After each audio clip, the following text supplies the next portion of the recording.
us tonight. Improvising. Great, thank you very much. Thanks for coming along. Makes me feel a lot better.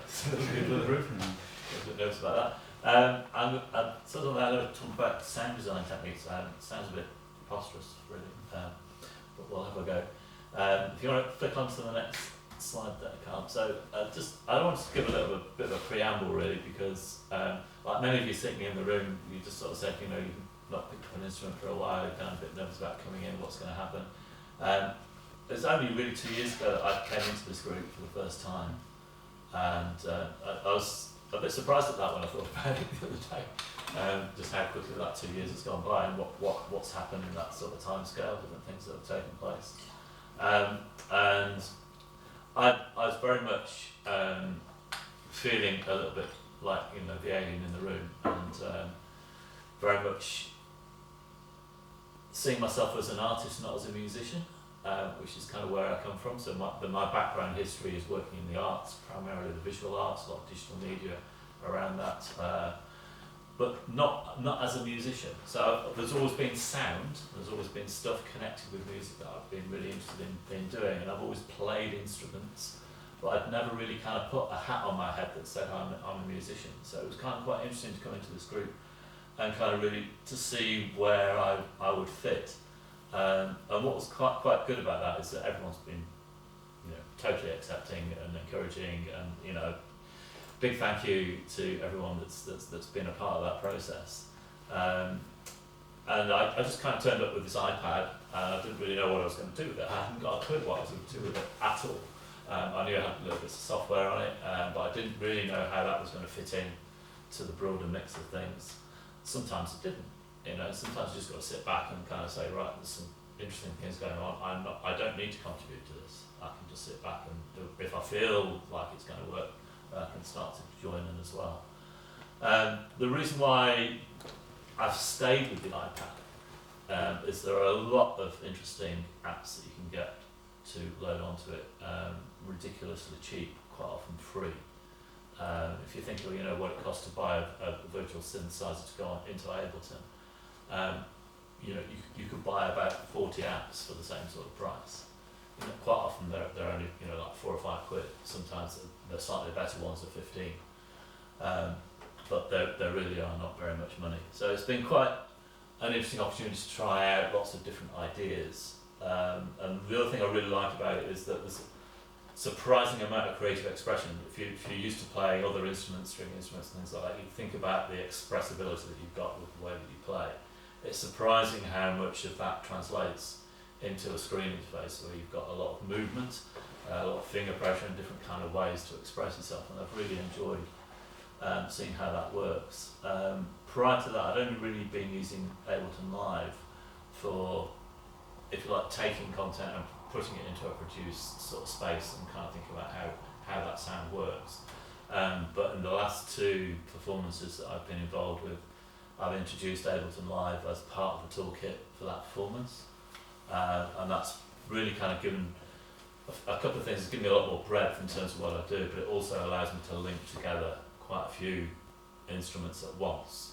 So although the iPad is only one piece of kit, I can plug in several keyboards and control different elements using different keyboards. That's been quite good fun to do. So I'm talking about sound very much today, and I think that's really because that's where I kind of more got interested in things. Is that I found sound itself to be something I wanted to explore, something I wanted to dig into, find out more about.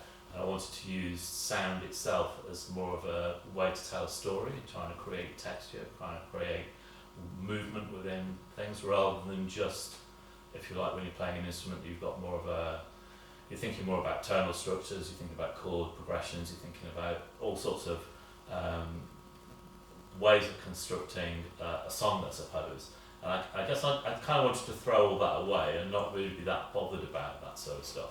And I was really more interested in how to kind of find my way through a soundscape and introduce different elements into that soundscape that would tell a different kind of story to that. So that's kind of where I've come into it all from.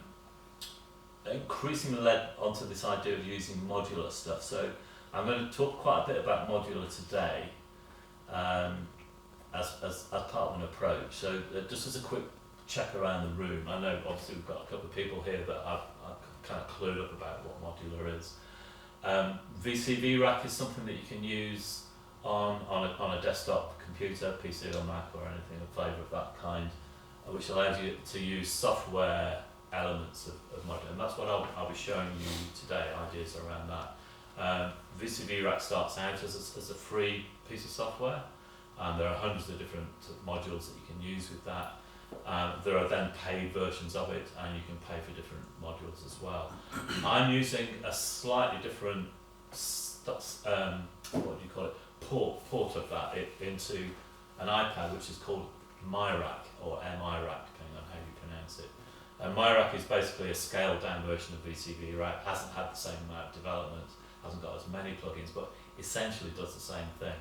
But it allows me to use that kind of idea on an iPad rather than on a desktop. So if you want to flip on to that. So we'll talk about noise. I'm going to talk about sound with no input. I'm going to talk about found sounds. Take you through some basic modular ideas, and then at the end of that, kind of look at some of the generative ways that you can use modular to build stuff up. So we'll jump into noise to start with. So interesting, when you kind of set up to do a presentation, you start doing a little bit of research into things, and you think, okay, well, what is noise then? And what struck me was the very many different ways that people have gone around trying to describe this. But for me, if we flip back to you don't need to go back to the last slide, but on the last slide I talked about this kind of atonal idea. So where there's no tonal control at all. So if you think noise hasn't got any tonal control, it is just, if you like, a layer upon layer of static. It has frequencies within that, and they kind of tend to be fairly random in terms of how they are approached. And it kind of creates I suppose you describe it as a hissing sound. So that's the kind of starting point from the kind of technical point of view of it. And you quite often see different colours being referred to, and that's where it starts to get a bit more tricky. Because I've read lots of different ways around which the different colours can be explained. And I guess more often than not, it's just a matter of listening and deciding, is that what you want the colour to make? You play around with the colours and see what it does. But essentially, white noise is more of a flat, broad segment of static frequency that's constant, and it's just like in your face, real. I guess that's the most common understanding of it. It's just a real hiss on its own. And then the other colours start to have a little bit of bandwidth within that. So the red has got sort of a stronger set of frequency at one end and then tapers off to the other end. And the blue does it the other way around, where you've got a stronger set of frequencies at one end and it tapers down the other way. So you're getting a little bit of modulation within that, but it's the difference between them are quite small. It's very difficult to differentiate it. And then there's red stroke brown noise, which seems to be interchangeable, and I've yet to really understand what they really mean by that. But it seems to be that it's got more of a an algorithmic approach to it, into how the sound is actually constructed. Is it Gaussian is the other one? Yeah, so Gaussian is the other one, which is how would you describe Gaussian? It's Gaussian principle is what do you call it? It's an equation, isn't it? Gaussian equation, which creates randomness, basically. Yeah, so it's a lot of different random ways in which it's constructed. So why might you want to use that? Why might you want to use sound? What's it going to do for you? Obviously, you can just use it on its own to create, as I say, textures, which is quite interesting. So, or patterns, kind of adding it to other sounds and instruments. So this is quite an interesting way. If anyone's played around with a DAW like Ableton, you can create your own drum kits. You can take existing drum kits and you can put samples in alongside the existing drum sound. So you can add your own sound on top of the existing drum sounds if you like. You might have a snare, and you might put some of your own noise into that snare on top of it to give it a different flavour, different kind of quality to it, make it a bit more unique, make it personalised to you. You can also add it into other instruments, so I'll demonstrate that as we go through. And you can use it as a rhythm on its own, so you can use it in itself to create percussion type sounds as rhythm. So they're kind of the main things, so texture, rhythm, kind of creating layers. Yeah, that's kind of basically why we might want to use it. Do you want to go on there? So yeah, alright, so this is the colours, there you go. Anybody want to shout out and say they know all about the colours of noise? Anyone know anything more than I've just said? Nothing. I was going to ask why are they assigned the colours they're assigned? I think it goes to the frequency of light. So if you think of white noise being all of the frequencies, so like the white light is all of the frequencies, the idea is you've taken some of the frequencies out. So if you take some of the frequencies, so you would get to red. If you take other frequencies out, you would get to blue. I think that's the idea, but it isn't. There is no absolute reason. There is that optical equivalent. Yes. So you're filtering out frequencies in the same colour filtered with light. It's the same spectrum as well. You go to like infrared to ultraviolet sort of thing. Yeah, so those elements of noise that are beyond our own hearing frequency as well. Yeah, so there is that element to it as well. Yeah. So, Alright. okay. Interesting. Next one. Yep. So what I'm going to show you in a minute is a little modular setup which will create some noise. And quite often you're going to, the thing with noise is if it's just a static signal on its own, that's pretty dull and uninteresting really, it's just a hiss. So from a sound design point of view, what you want to try and do is control that noise in some sort of way. So you want to apply some kind of modulation to it to change its character over time, change its character completely, or whatever you want to try and do with that. One of the ways to do that is to use a filter. So before we talk about using a filter, I just wanted to make sure people kind of were aware how filters worked and what they did. The most common one is probably the ones that we'll use today is low pass or high pass, particularly with noise, but you can use band pass and notch as well. So basically, if we think of a filter sweep, so the top left one, you've got higher frequencies to the right hand side of that diagram and lower frequencies to the left. So the lower frequencies are staying high and the higher frequencies are, as that curve moves closer to the left hand side, it's chopping off some of those high frequencies, so it's reducing the value of the high frequencies, leaving only the low frequencies. Again, on its own, once you've done that, that in itself isn't interesting, but the movement backwards and forwards is where it starts to get interesting, because you start to have the higher frequencies kind of rushing in and then being taken out, and then rushing in and being taken out. Similarly on the right, you've got a high pass filter, does it the other way around. The lower frequencies are being diminished as the sweep goes to the right, so it's going to take away the low frequencies and leave the highs, and you get a different type of sweeping action. The bottom two are basically about cutting away segments. So the band pass is cutting away either side and just leaving you with this solid bit in the middle, and obviously you can move that around and kind of give you just an absolute control of what frequency you're getting. The opposite is true with the notch. You're cutting away a specific frequency but leaving everything else. And again, if you sweep that around, you're taking out just a very narrow section of the frequency and leaving everything else. Yeah, fine. So go straight into some modular stuff. I will come back to explaining what modular does in a little while, but I just wanted to kind of like just demonstrate some effects with it, if you can give me a bit of sound. So what we've got here on the left is a noise input, so you've got a choice of different noises. Second one in, you've got a low frequency oscillator. Third one in, you've got a filter. It's called a voltage controlled filter, and then at the end we've got the audio output. So that's kind of the sounding of that. So you can hear that filter doing its work. It's kind of creating this kind of like waves crashing into the beach type effect. And that filter is being controlled by the second one, the LFO.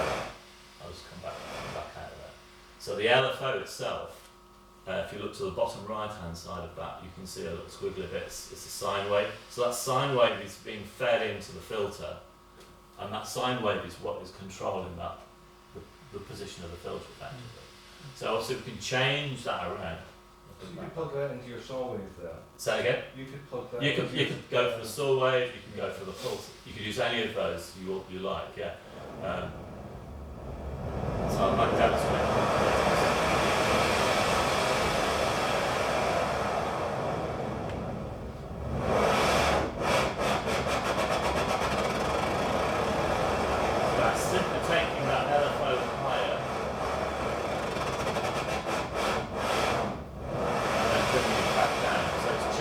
frequency of how that filter is moving back and forward.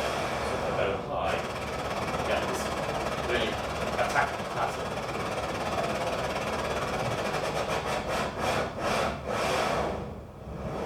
If I open my filter right up, I'm getting all of that sound. Now, I'm not getting that at all now.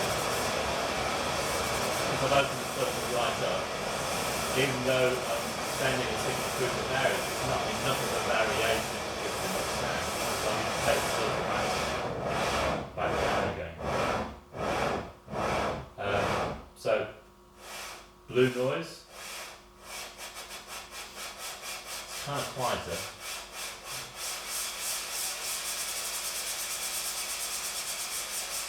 Pink noise.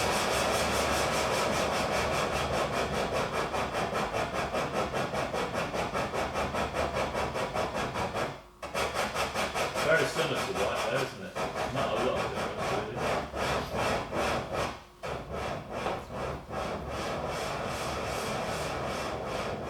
That's red, and that's the Gaussian one. Again, it's a lot quieter. So if you want something really indicate white is the one to go. Pink is slightly more subtle generally speaking. So yeah, you mentioned about using the different shapes.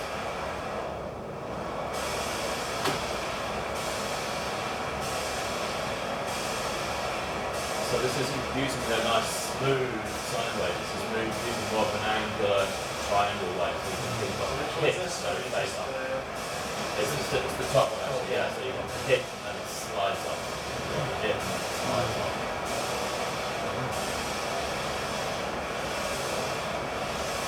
So this is the bottom left one. Can't see it on the picture there, but it's basically a zigzag like that. So you're getting light sine wave, but it's less smooth.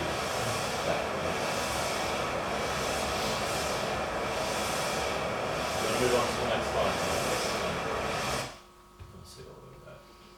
So different approach is to use something called an envelope, and this is using the standard ADSR idea where you've got attack, decay, sustain and release, which is different to it's still using it's not using a filter this time, it's just simply opening and closing the volume. Okay, so everyone happy with attack, sustain, release? Do we need to do any more conversation on that? Yeah. You're okay with that? Yeah. I'm not the best at it, but I love it. This is great. It's awesome. So decay thing away. What is it? Yeah, explain it. So maybe go for it. It's like a very quick. Is it possible? Is it possible? Like very quick. Yeah, this is great. Taylor, take us through it very quickly. Sorry, do you mind that? I played around with stuff, but I haven't learned it properly. Yeah, sorry. Just remember what I'm doing. Maybe just a little. There is some information just under. Yeah, sorry. Don't worry. No, I can't read. So I guess the simplest way to think of it is think of a sound. Think of a sound and what is happening to that sound. So if you like hitting a cymbal would be a sound that you might want to think about. Okay. So if you hit a cymbal, typically the attack is the first bit that you hear. Yep. Okay. So the attack is telling you how fast that sound is coming in to your ears, if you like. Okay. So a slow attack would be, like we were getting with those waves, where it's kind of slow and out. So a cymbal attack is like, it's got that much more of a hit. And then you've got a bit of a decay there, so you've got the hit, and then you've got there's the decay kind of lowering off, and then you've got a bit more the sustain, how long that lasts for. And then the final bit of release is how long it takes to go away completely, essentially. So that's kind of what you can see that with that diagram, really. If you think of that as the flow of what's happening with the sound. What's interesting, if you go on to this next slide, though, that one right there in the middle, ADSR, is kind of giving you the shape of the envelope. So when you're controlling ADSR, you're getting an idea of what the shape of that sound is going to be by how you move those sliders up and down.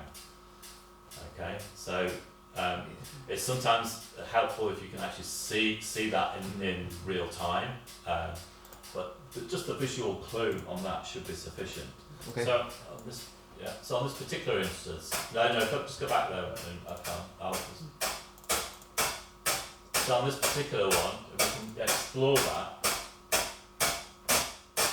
So if I increase the decay, increase the sustain, and the release, you can see how it's modulating what's going on with that. Interesting that sustain of those four, like it says on the graphic before, the other three are measured in time or duration, but sustain is actually a measure of amplitude. Yeah. So, but it does affect it in that sustain. I'd say sustain is both amplitude and time. It's the decay defines the sustain amplitude, and then the sustain time is how long it just runs on for. Well, no. Decay is how long it takes for it to go from its maximum volume after the attack down to its sustained volume. It's not just in the But middle of the attack. sustain, because again with the graphic, it's in the context of keyed instruments. And like an electronic keyed instrument, it will sustain for as long as you depress the key. I'm not sure how in the modular context if it's any different, but it's just it's broadly the same, because under there you've got this set of dials which is gives you the shape. So what that shape is if you like, whether it's a straight line or whether it's a curve. So you can kind of change that would affect the way that the time element comes into that, won't it? So it's kind of the speed at which it is heading up to the top, or whether it's taking a long time to get to the top. Because if the sustain is on these sliders, the sustain is at a maximum, then it will be presumably the same amplitude as the maximum after it reaches the peak of the attack cycle. So it wouldn't take any time to decay to get to that. Whereas we don't get any control over the sustain, as you say. Once you set sustain, that's it. You can't control the duration. Things like that. So what's happening here is you've got again an LFO. An LFO, this idea of being a low frequency oscillator, so it doesn't create any sound of its own. All it is doing is sending a control signal, a very low electronic signal. And on this one, we're using the pulse, which is that little square thing. So basically, it's on, off, on, off, on, off, on, off. And that is triggering that envelope. So the envelope is either off or it's on, and then it's off again, and then it's on again, and then it's off again. So when we hear the sound of that, that's what we're getting there. I'm guessing about 130 BPM.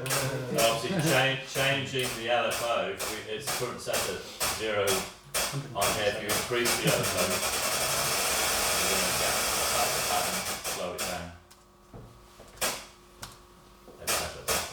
So that's basically what we're doing with the modular. Okay, cool, next one. So what then becomes interesting, having kind of got that in your head, is saying, okay, well, how might I use that in a synthesizer environment? Okay, so this is a little Moog Model D, which you can buy for an iPad at a ridiculously low price. It's just mad that you can get a quality of sound for peanuts. You know, think how much would it cost you to buy a microphone? Probably. It was frightening free for a lot of it. Yeah. And then you can play with it for absolute peanuts. So what we've got on here is fairly standard things. You've got an oscillator bank, second one in. So a mode's got 3 oscillators that you can play around with. It's got a noise input, and then to the right hand side we've got these things. We've got a filter at the top, and then we've got attack, decay and sustain. It doesn't have release on this, it's just attack, decay and sustain, interestingly. And that is about connecting into either the filter or the loudness contour, so you can kind of play around with these different ways of playing with how that works. So what becomes interesting here then, let's see if I can just get this to kind of have a go, is if we cut out all of the, so that's our regular thing, we take out the oscillators, we've got nothing there.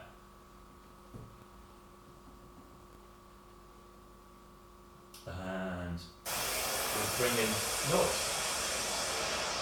Because it's noise, it doesn't matter where I play on the keyboard, it's making noise. Yeah. But we've still got the same controls, so we've still got the frequency to play around with, and we've still got the attack time to play around with, and we can kind of see what we can do with that. So if I'm just playing with the frequency there, you can hear that kind of idea of what's going on. So it's just basically modulating that frequency up and down around that.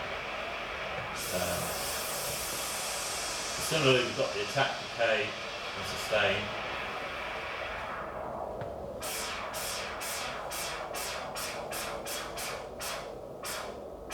Okay, so we're now not getting that constant noise.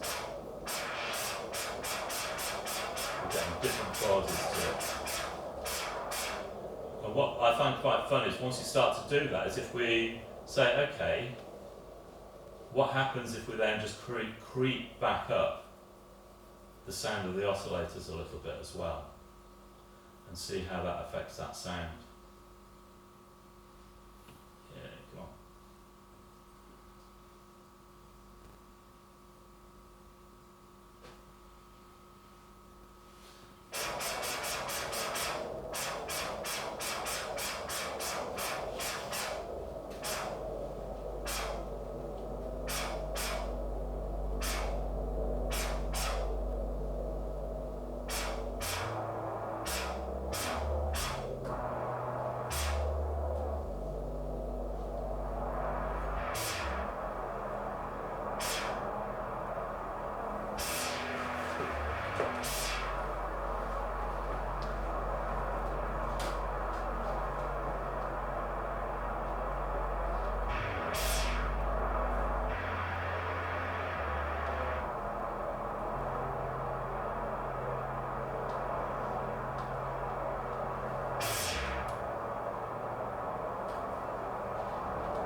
So that's kind of one way of starting to think about, layering the sounds together.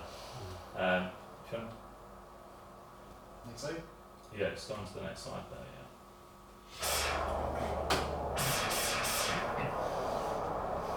So this is similar in Ableton. So in Ableton you've got a bit of an instrument called drift. So again, you've basically got a series of oscillators. In the centre there, the black bit, you've got 2 oscillators that you control, and then down to the bottom right there, you've got a noise input as well. So by playing with the same ideas, you've got the filter to your right hand side, you've got the attack, decay, sustain, release at the top. You can have different effects going on with your noise.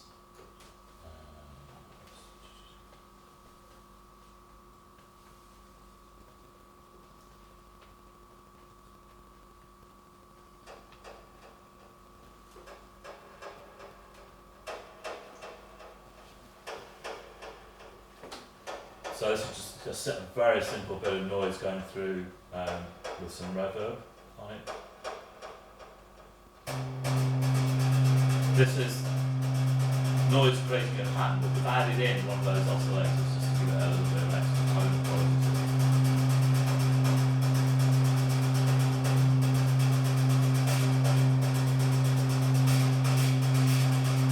So it's like a really dry snare drum, isn't it? So it's like a really dry snare drum. Yeah, yeah. So you've got, again, quite a lot of control over what to do with those. Go back to this particular one.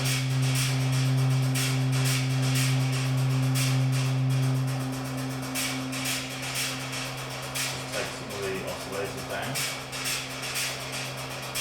Bring it back up again.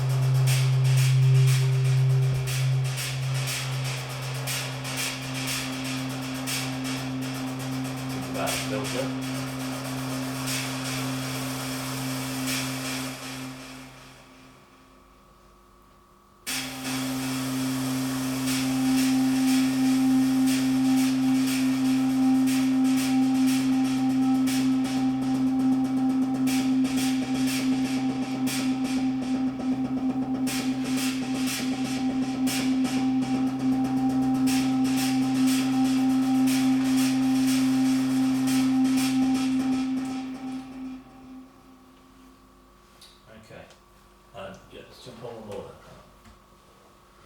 So the final thing in this little section that we'll get on to just making some noise ourselves is about no input. So this is where you literally just do away with any source, any kind of sound source. So there's no noise, there's no tonal qualities to it. We're going to use an LFO as a starting point. The LFO itself drives a small electrical signal, but it contains no other information other than that electric signal. So again, it has no tonal quality to it. It's not enough of a signal to make any sound coming out the other end of the system. What we're looking for here is basically to create some feedback within the system from that first starting point. You don't really know exactly what's going to happen, and obviously there's a risk of things going a bit haywire. So you try and build into the idea of what you're doing things that will control it, but that doesn't always work. So if you want to pull up the next slide there, Carl.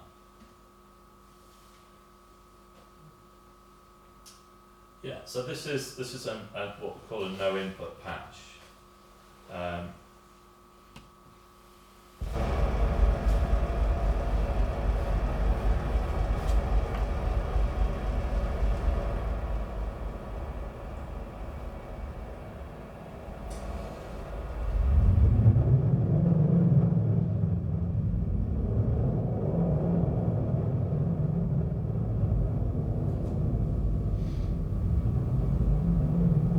Sometimes I just want to leave it. I'll let it do what it wants to do and see what happens. Is the signal originating at this So end? the top left is the original signal. Right. It's just again a little sine wave, but it doesn't really matter whether it's a sine wave, to be honest. That's irrelevant really at this point. And that's going to the top in of that blue mixer. It's a 4-channel mixer, and the useful thing about this channel mixer is it's got outputs. So you can route the output from that first channel into channel 2 as a new input. So it's taken the original signal from the LFO that's gone through the mixer into a new input. And then I've taken 2 outputs from the left to the right back into channels 3 and 4. So it's taken the whole mix back into 3 and 4, and that's going back out again. And then it's coming back into 3 and 4 and going back out again. So it's building this kind of constant, ongoing feedback loop, basically, of whatever that is.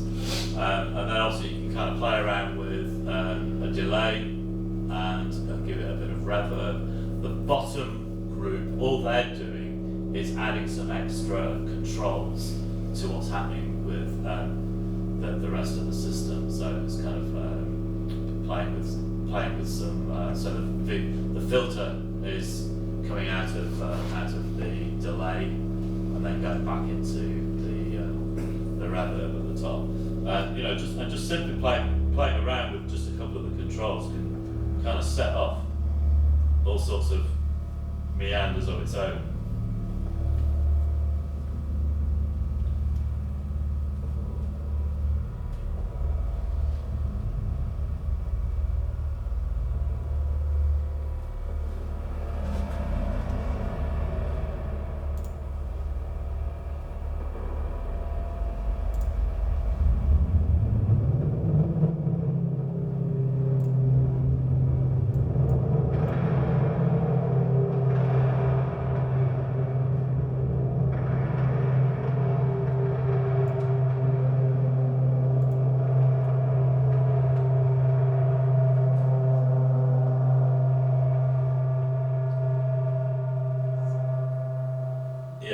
So that's quite a simple patch to do that. You can get a little bit more elaborate and involved, but I just thought I'd show you very simple, and I thought I'd use that as a starting off point for a jam session, basically. Yeah. So I thought, don't know what you want to make of it from there, but do what you want. I mean, I just thought, we could think about making sounds. The structure is very, as I say, very atonal. It doesn't have any.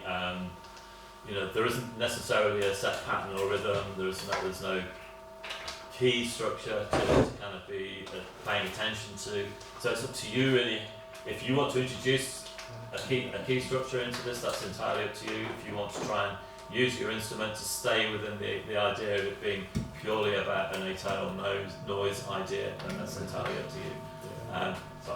Just try and So it's amazing how we like organic some of the sounds. It sounded like a rock being chopped in a cave or something, but it's all just like totally, I don't know if digitally made is the right term. It's like, but it's really sounded like someone was like manipulating found sounds, even though it's just like out of this. It just comes out of nowhere. It's kind of weird. Rich. like a ghost. It's really cool. Okay, great. Shall we have a wee? So, was there any final questions? Did I hear somebody just? Yeah.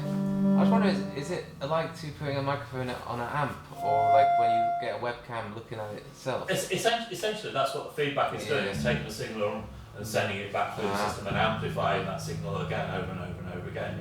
Surprising how cool it sounds. How it kind of finds its own structure somehow. Where did that come from?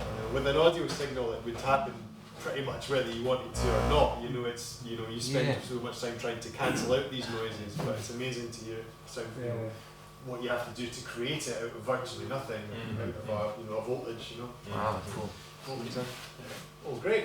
Shall we have a go? Is everyone ready to play? Okay. Yeah, I've got a bit. Sorry. I'm trying to scratch the string, that's what I'm trying I'm trying to be like abstract here. Can I control you?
It's me, I play left.